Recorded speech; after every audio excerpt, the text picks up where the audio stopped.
Good evening, ladies and gentlemen. It's a pleasure to have Mr. Harman Puri for the LexTech Meet 3 for the episode number 4. Mr. Harman started his journey as a blockchain developer and consultant for a software development company based out of North India and became the head at their blockchain R&D lab.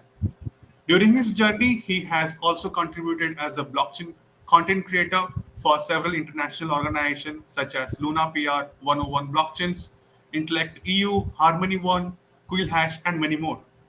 Now, Mr. Harman is the co-founder of BlockTing, which is a blockchain marketing company listed as one of the top upcoming blockchain and crypto startups by India Blockchain Forum. And none of the above else, he is also a Chief Metaverse Officer at Asgard DAO.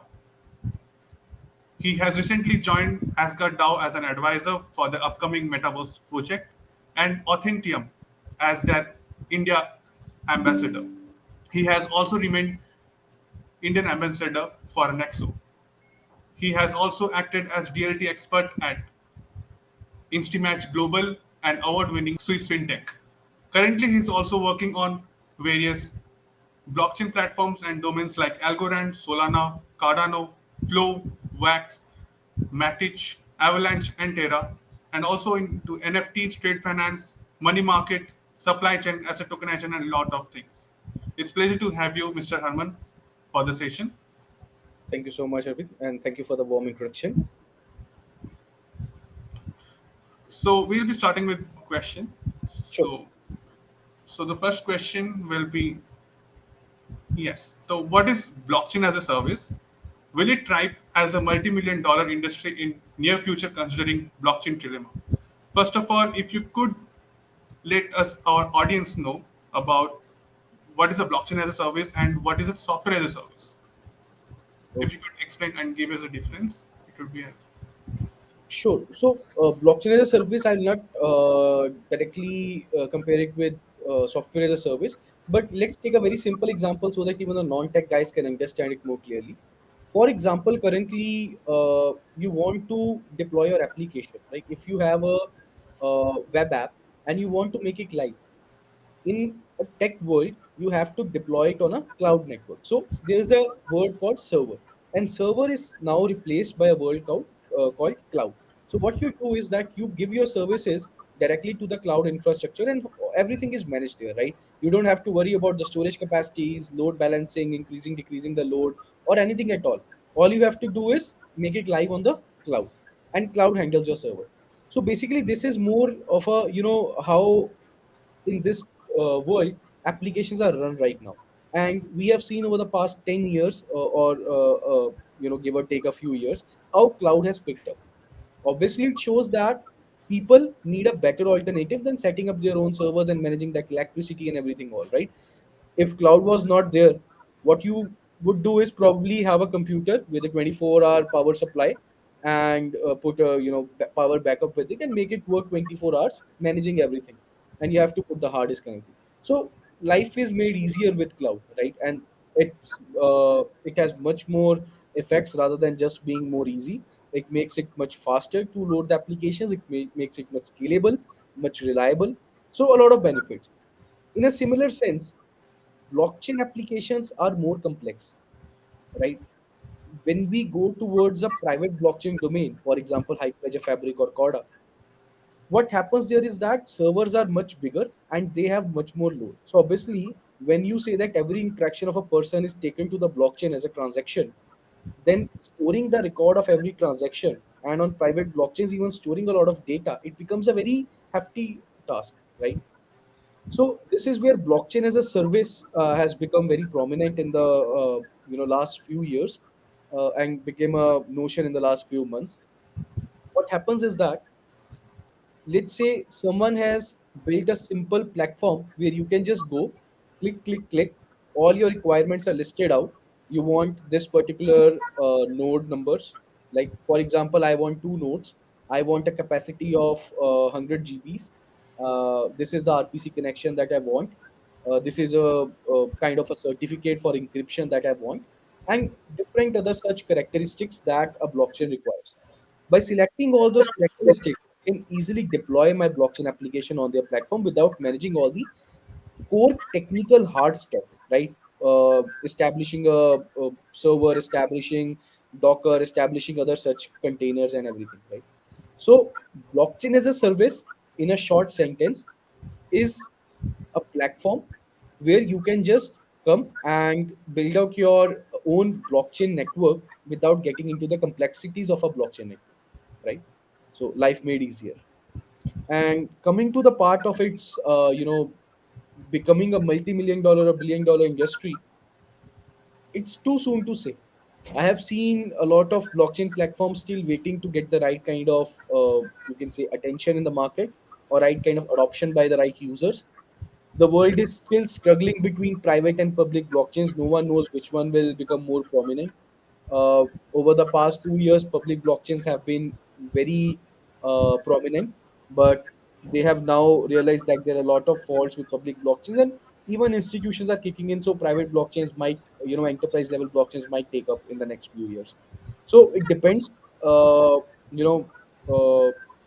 What kind of ecosystem is going to grow out. It's very early to make any comments on being it a multi-million dollar company, but yes, definitely there's a huge scope for blockchain as a service, and it is an industry that's going to grow a lot.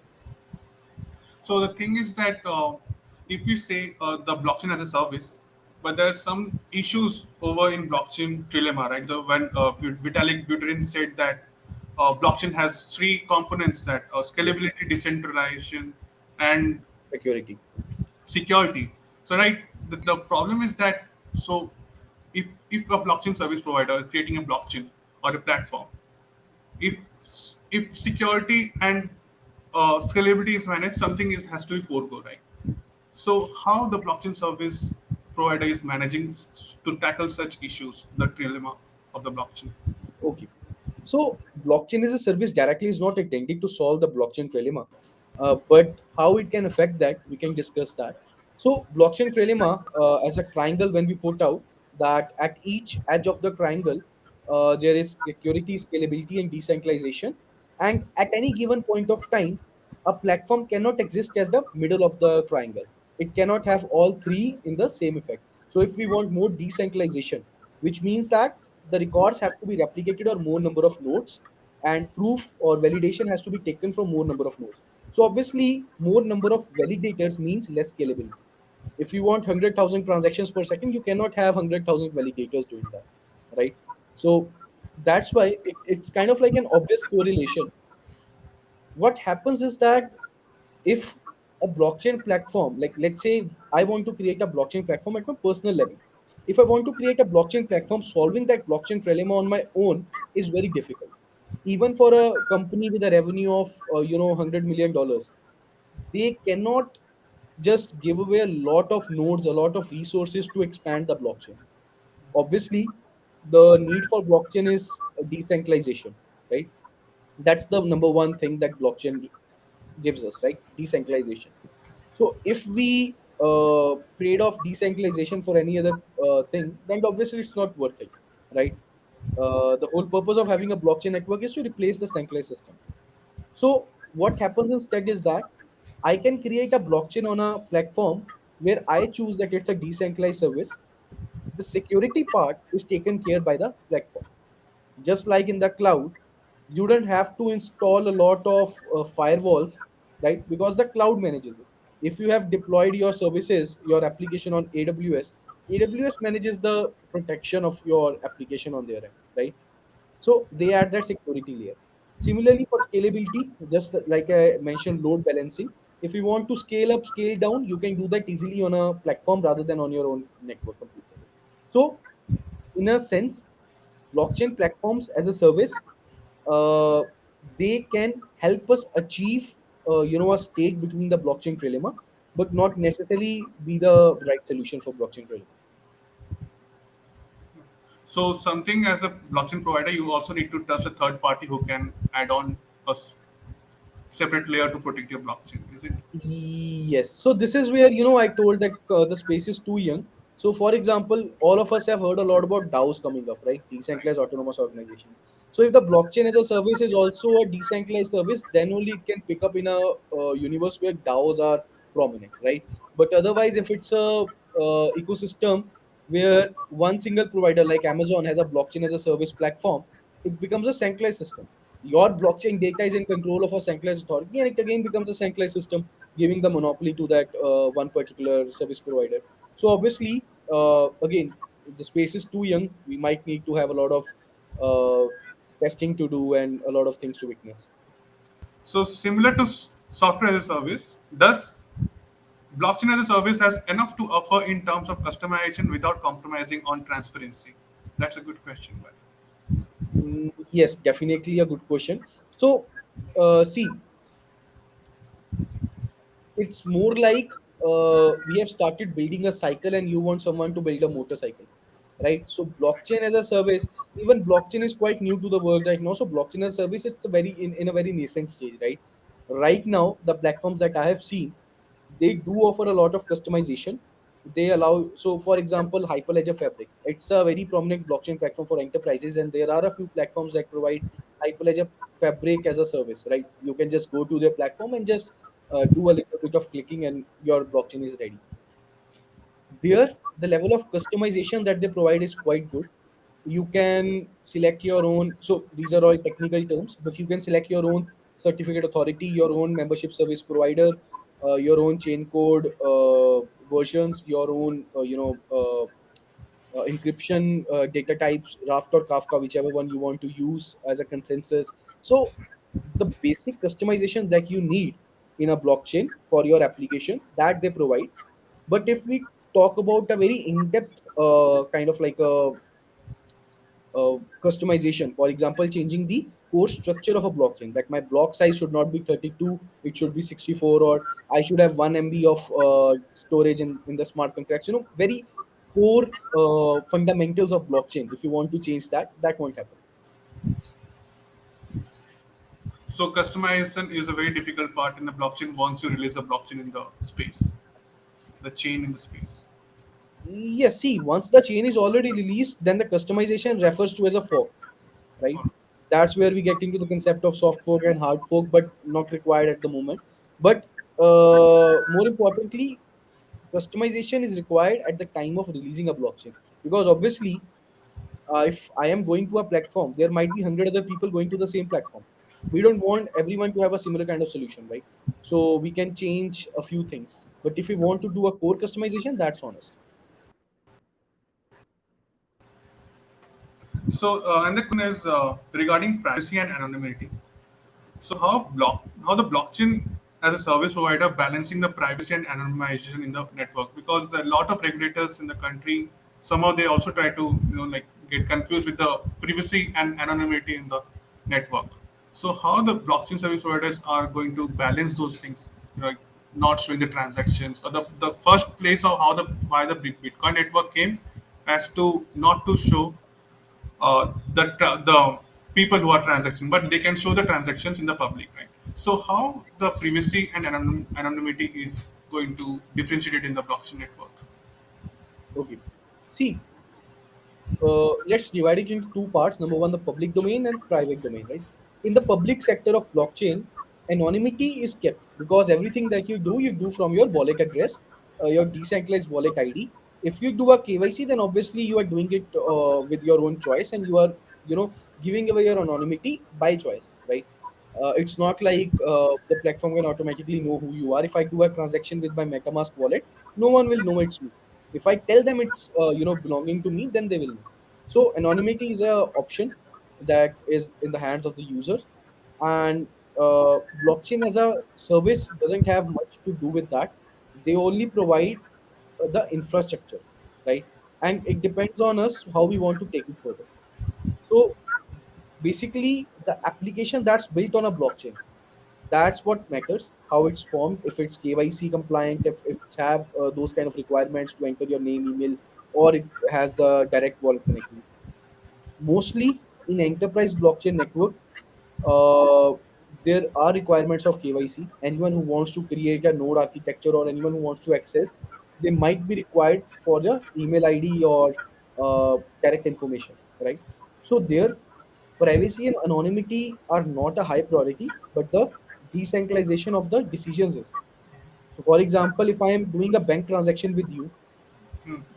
I don't want to stay anonymous. I can do a transaction with you, but I want that transaction to have lesser fees, more confidence that that transaction will pass no matter what the time is, and it should be validated in the right way. Right. So that's what the difference is. So, this blockchain, as you had mentioned regarding the private blockchain and public blockchain, so are the consortium blockchain are applying the same thing of privacy and anonymity? Are they balancing the same thing? Which Which are the consortium blockchain, which are consortium blockchain? yes. Okay. So see, uh, consortium or hybrid blockchains, they are kind of like a way to achieve the middle ground, right? For a company, for a big institution, public blockchains are not the right way because they don't want every information out in the public, and they cannot trust just username, just wallet addresses. They need some KYC data. For example, we did see that, let's say, pump and dump scheme in a normal crypto token project.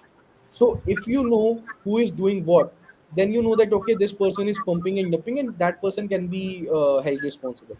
But right now what happens is, if you go to any coin, any shit coin in the last 1 year, what's happening is someone is putting $100 million or $10 million in the coin price goes up and they take the money out. So because of a lot of anonymity, it's happening. So obviously too much of something is also bad.